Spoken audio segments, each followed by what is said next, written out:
Testing 1, 2, 3, 4. I'm going to test out a feature that has been on this phone, on definitely every phone I've ever recorded on this whole time, and I just never thought to use it. The pause button. Instead of hitting the stop button, if I hit the pause button, wait a few seconds, and then hit the play button again, that could be like, I had a brain fart. That could be a way to, whenever I get a notification on my phone, I could just pause recording, answer that, and then unpause, instead of having to wait for a moment for all my peeps to be asleep to record. Asleep or away. I can't believe I never thought about this till now. So, I'm currently talking with my GF, so I may pause in between. So, now let me get to the main point of this video. So, a YouTuber who does Ninja Turtle content, we got into a conversation in his comment section. We do that a lot about our opinions, and he baited me into admitting I don't like Mutant Mayhem that much. The movie itself is fine. I'm not just the universe that I have issues with.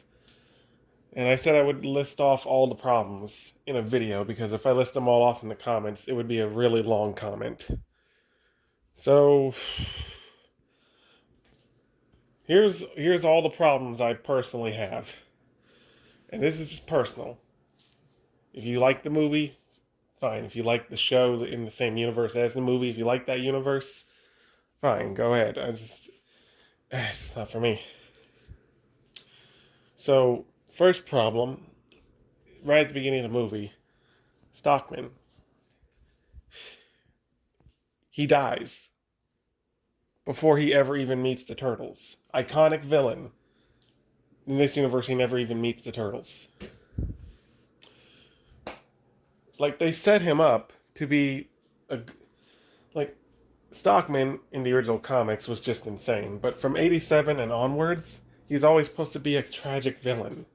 That's been a staple of him since, the 87 show. You felt bad for Baxter. He was abused by Shredder, got turned into a fly, and the Turtles never treated him. They never even gave him a chance. They just immediately treated him like trash, right? But 2003, it's even worse. Sure, in 2003, his personality is a little worse. Like, he's kind of a mean, a douche. Yeah. But you still feel bad for him when Shredder cuts them all up like that. He's just the brain in a jar. Doesn't matter how much of a douche he was. No one deserved that. Holy crap. And in 2012, Baxter, he's just a loser that wants respect. No one treats him with respect. The Turtles throw him in a dumpster. Under Shredder, everyone's mean to him. Poor Baxter. At least he gets demutated at the end so he can have a normal life, but he didn't want to be demutated. He liked being a mutant because he had a little more respect. Which I kind of see what he means, but at the same time, they were still talking mad crap about him even as a mutant. In fact, more, because now he's a gross fly, but I see what he means. Maybe he can remutate himself as something more respectable than a fly. Maybe an eagle. That's not here or there. And Stockboy from Rise. His story never got finished because the show got prematurely canceled, but last we had him, he was in juvie. And he was only doing scams and stuff because his crappy parents were forcing him to do child labor, which that's illegal. Free child labor? That's not right. What the heck? So yeah, Stockman's always tragic, right? In this movie, they set it up. They had the perfect setup for him to be a tragic villain. All he ever wanted was a family, but TCRI couldn't let him have that. So they take his family and they ruin the chances he had, and then he could have come back later as a villain, wanting revenge against the world. Tragic. But nope. Killed. They had it all nice and set up, and just like that. Wasted. It didn't need to be Baxter. They could have made a new scientist character, or even pulled another scientist character. There's so many in TMNT. We could have had Perry from Turtles 2, Secret of the Ooze. That could have been a neat one. There's so many options, and they didn't go with any of them.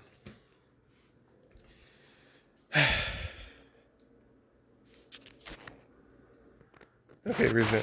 Alright, perfect. Thought it was weird she didn't say anything for 5 minutes. I just didn't get the notification for it. That was weird. Anyway, like I was saying. Yeah, they ruined what they had with Baxter. Next is, I already mentioned this in the comment section for that guy's video, but the fact that Shredder and Splinter, this is the same problem 2014 had. Shredder and Splinter, seemingly in this universe, to what we know so far. Maybe they'll reveal something in the second movie, so maybe I'm jumping the gun and prematurely assuming this. But it seems like Shredder has no connection to the Turtles at all. No connection to Splinter, nothing. No beef. He's not even anywhere close to responsible for their existence, again, unless the second movie reveals something. The guy replying to me in the comments basically said the movie wasn't about Shredder.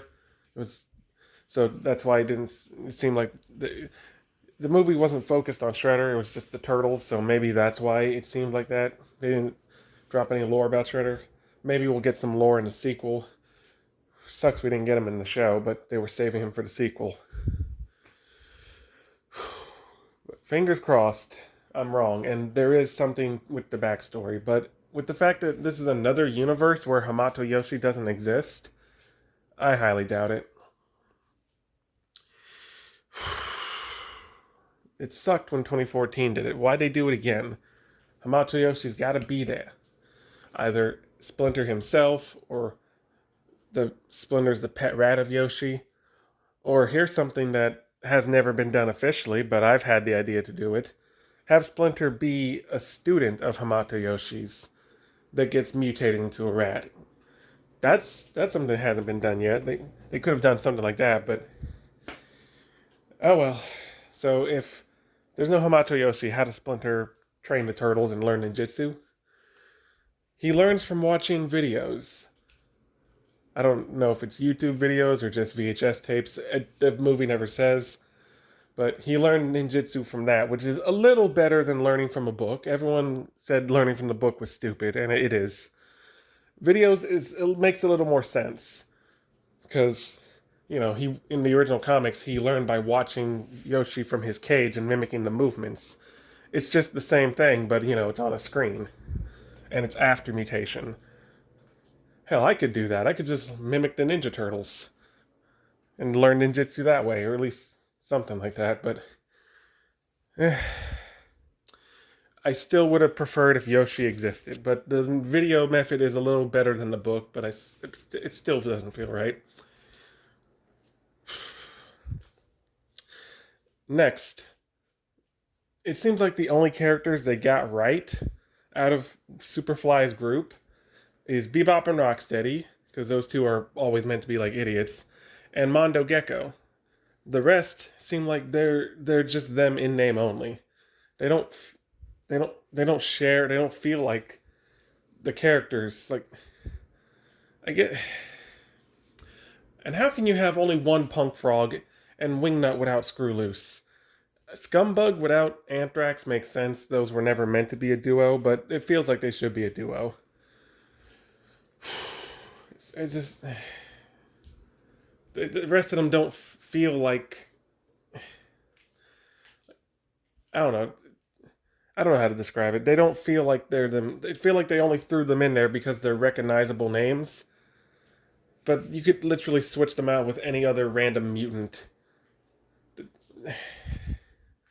I don't know. Are we gonna get the rest of the Punk Frogs or no? I really don't like the fact that this is the way it is, but maybe I'm just being too much of a nitpicker.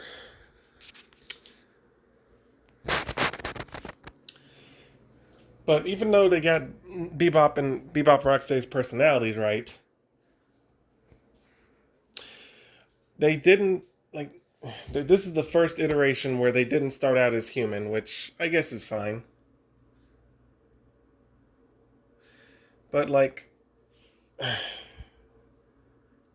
they one of the core part of Bebop Rocksteady's character is that at some point they work for Shredder.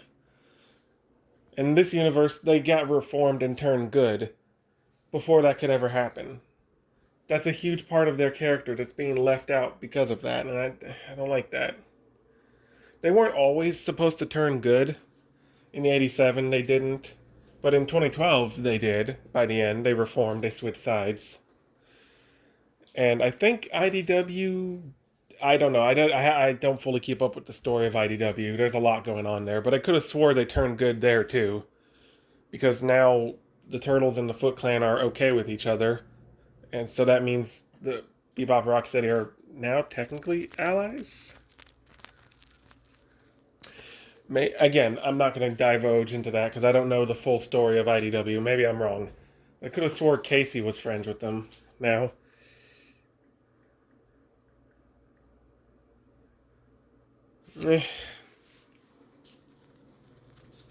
But regardless, the them getting reformed is more of a recent thing. But now it's been done, to my knowledge, at least 2-3 times, counting Mutant Mayhem. But they never got to be Shredder's henchmen. That's a huge part of their character.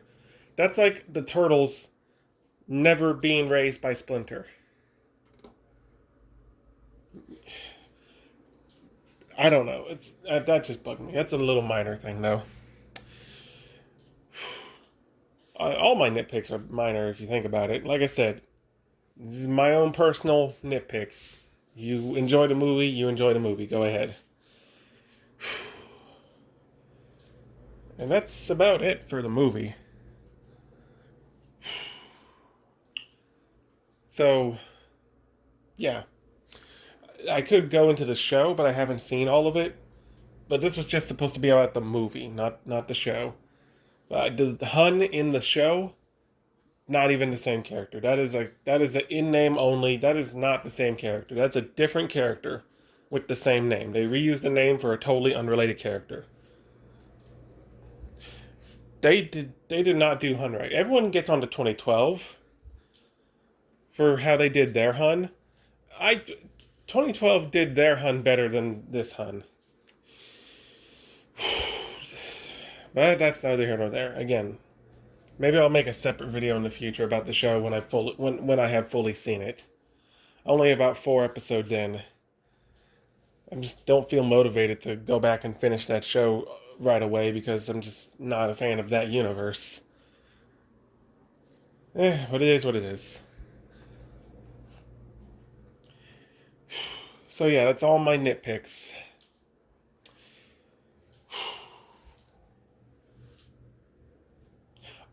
I forgot to say. I watched the movie several times, trying to like it. I watched it like 4, 5, 6, 7, 8 times, trying to like it. And somehow I never picked up the fact that Leatherhead and Wingnut were girls. I thought Scumbug was the only girl. Apparently, how did I miss that? I've watched it so many times. How did that go over my head? But you see what I mean? How the other ones in the back they're just kind of there. They don't feel like the same characters. They're just kind of there. There's not much to them. Maybe if they had more personality and if they were more memorable, maybe I would have noticed that Leatherhead and Wingnut are girls. For some reason, it never clicked to me. Anyway, that's the last nitpick.